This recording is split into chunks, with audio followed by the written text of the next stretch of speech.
Bienvenue dans la semaine de l'écho. En France, la présentation de la réforme des retraites n'a pas apaisé les esprits.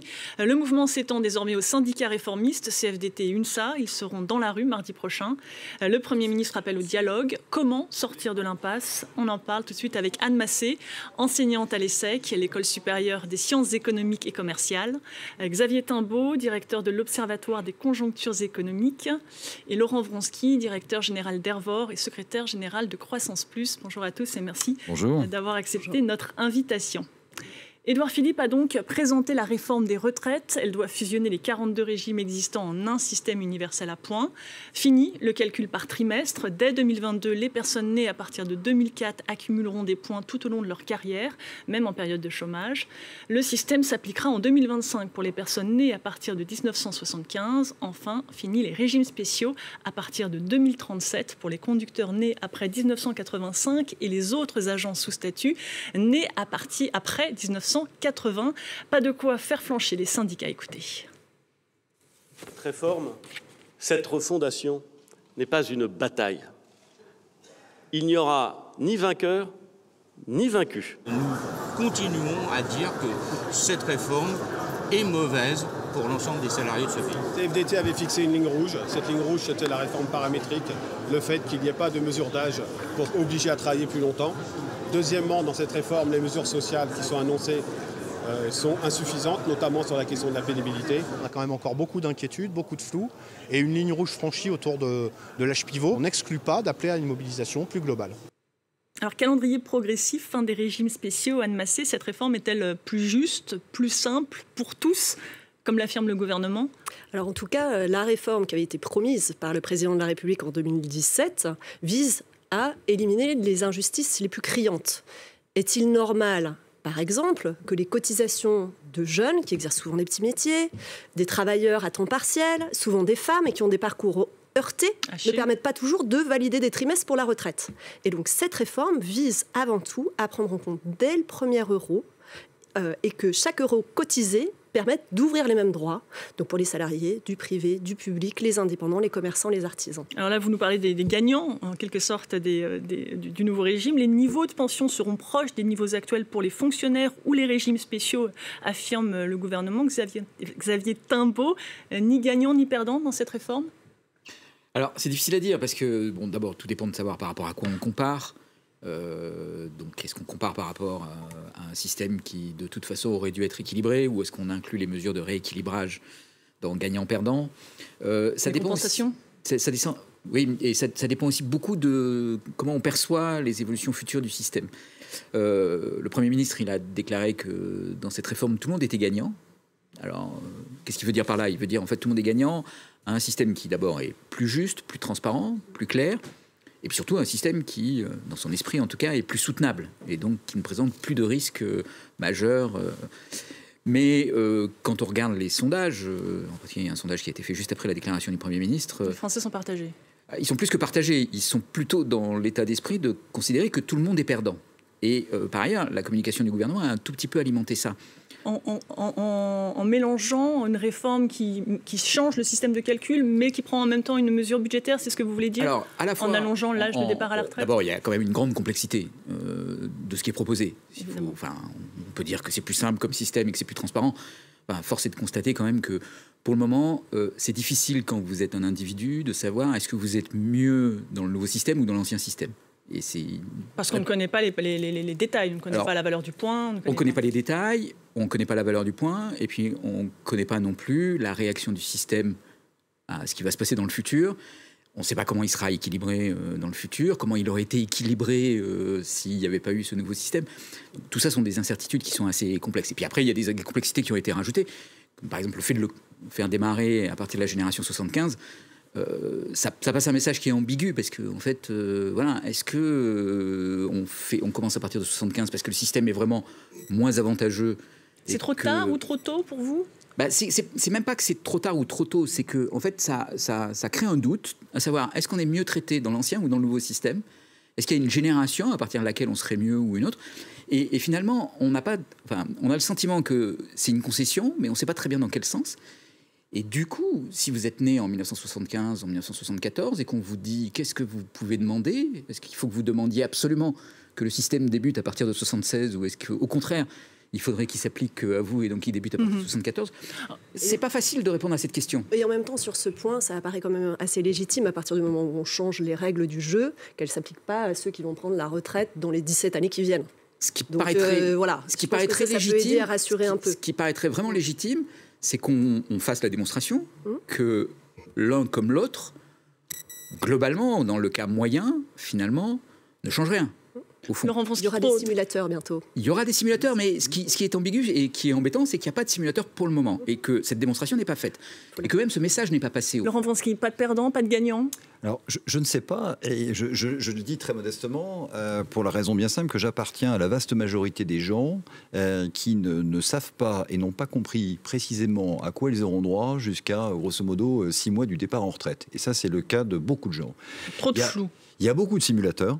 Xavier, il y en a énormément. Il y a même des simulateurs pour la nouvelle, je dirais pour la nouvelle mouture. Mais encore une fois, je veux dire que quand on voit comment fonctionne un simulateur, il faut avoir fait bac plus 25. Par contre, je pense que la question qui prédomine, aussi bien, je dirais, au comptoir que quand on est avec des salariés, c'est grosso modo, quand moi je partirai à la retraite, est-ce qu'il y aura assez d'argent pour me payer ma retraite? Et quand on voit les horizons calendaires qui sont avancés, et je fais partie des gens un petit peu sceptiques, c'est tellement lointain, il peut se passer tellement de choses. On parle d'une démographie qui est en baisse, on parle, si vous voulez, de moins en moins d'actifs. Donc finalement, on se dit, cette mandature a pondu une réforme, c'est pas elle qui va la mettre en œuvre. Le jour où moi j'y aurai droit, est-ce qu'il restera assez d'argent dans les caisses? Et là, il n'y a aucune réponse qui est apportée. Et l'instauration d'un âge pivot dès 2022 n'est pas une réponse? Elle pousse en gros les gens à travailler plus longtemps pour toucher une retraite pleine. Je pense que beaucoup de gens ont compris plusieurs choses. C'est-à-dire que beaucoup de gens ont compris que, grosso modo, le système de retraite, c'est très simple. C'est des gens qui versent de l'argent et des gens qui en récupèrent. Il n'y a pas besoin d'être un grand clerc pour se dire que s'il y a plus de gens qui en récupèrent que de gens qui en donnent, soit ceux qui en récupèrent vont devoir en récupérer moins, ou soit ceux qui en donnent vont devoir en donner plus et plus longtemps. Vous êtes d'accord, Xavier Timbaud?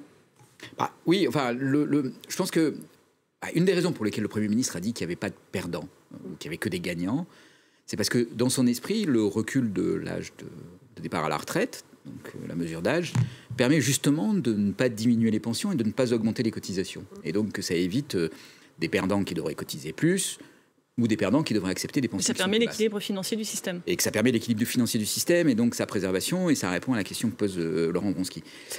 Bon, alors, derrière ça, il y a quand même un débat qui est un tout petit peu occulté, qui est la question de, mais est-ce que reculer l'âge de la retraite, c'est une mesure qui finalement est très égale? C'est-à-dire, est-ce qu'on est tous égaux devant le recul de l'âge de la retraite?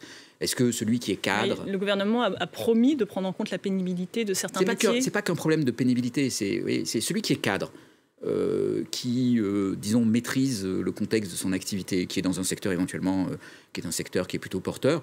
On peut lui dire, tu vas travailler 1 année de plus ou 2 années de plus, après tout, il peut s'organiser, il peut le faire. Celui qui travaille dans un secteur qui est en train de licencier, qui n'est pas forcément en position de responsabilité et qui est plutôt exécutant, imaginez un ouvrier dans l'automobile, quand il y a un plan de licenciement, qui on licencie prioritairement? Ceux qui sont proches de la retraite. Les plus anciens. Les plus anciens. Bon, ça peut paraître logique, mais... non, je pense que c'est une erreur colossale. Je suis moi-même industriel. De le faire. Et oui, mais c'est quand même ce qu'on fait en pratique, Laurent. Non, mais bien sûr. Mais que ça soit une erreur. Je pense que c'est une erreur colossale avec des conséquences sociologiques et professionnelles absolument dramatiques. Mais c'est pour ça que le recul de l'âge de la retraite n'a pas les mêmes conséquences pour tous, évidemment. Et quand on dit l'âge de la retraite est reculé de 2 années, et qu'on est ouvrier, même qualifié, même relativement bien payé dans l'automobile, et qu'aujourd'hui on a 55 ans, on se dit la fin de ma vie professionnelle risque d'être tout à fait terrible, parce qu'en fait, mes derniers trimestres d'activité seront au chômage. Oui. Et dans ce nouveau système, dernier trimestre d'activité au chômage, ça va me faire en fait une grosse perte de pension par rapport à l'ancien système. Et là, on peut comprendre l'opposition. Le point important, quand même, c'est que, on est tous d'accord, il faut assurer l'équilibre financier du système. Le gouvernement a proposé, aujourd'hui, l'âge légal est à 62 ans. C'est-à-dire que n'importe qui peut partir, a la liberté de partir à ce moment-là. Il a proposé un âge pivot à 64 ans. Si on peut montrer les chiffres. Et dans le même temps, La CFDT, par exemple, considère qu'elle est contre cet âge pivot à 64 ans, et on comprend bien que selon les professions, des aménagements peuvent être nécessaires. Eh bien, justement, le gouvernement tend la main et propose aux partenaires sociaux, s'ils ont un système mieux à même d'assurer en fonction de plein de choses, des branches, des considérations qu'ils connaissent mieux sur le terrain, de le proposer. Mais ce qu'il est extrêmement important, c'est ce sentiment, enfin cette exigence de responsabilité et qu'on puisse tous avoir un système. En tout cas, cet âge pivot, il fait l'unanimité contre lui de la part des syndicats. Ce qui est intéressant dans ce que vous dites, c'est vous avez mis en premier, hiérarchiquement, la question de l'équilibre du système. La durabilité, évidemment. Jusqu'à il n'y a pas longtemps. Si le système n'existe plus, il n'y a plus de question. Oui, mais jusqu'à il n'y a pas longtemps, en fait, jusqu'au rapport du corps du mois de novembre, c'est-à-dire... Conseil d'orientation des retraites. Voilà, il y a quelques semaines. Jusqu'à ce moment-là, le message était... Le système est équilibré. Le système est équilibré. Il s'agit de faire une réforme de justice. Le premier point sur lequel mais c'est le premier point sur lequel je suis intervenu. Voilà, c'est-à-dire en disant il y a des injustices flagrantes et criantes, et c'est celle-là qu'il faut résoudre avant tout. Absolument. Et là maintenant, on change les hiérarchies. Non, on change et pas on les a changées depuis pas très longtemps.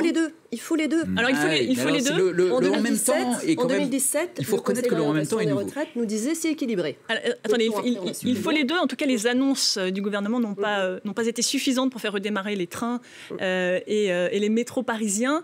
Comment sortir de l'impasse? Il nous reste très peu de temps. Comment sortir?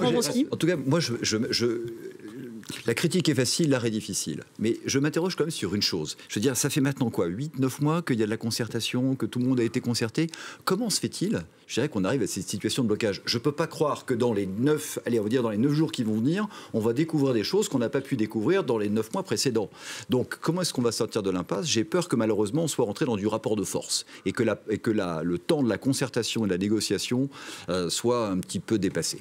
Enfin, je suis pas certaine. Il y a encore des points sur lesquels on peut améliorer. J'espère. Et ça fera l'objet d'un autre débat. C'est une bonne chose. C'est la fin de cette première partie. Merci à vous. L'information continue sur France 24.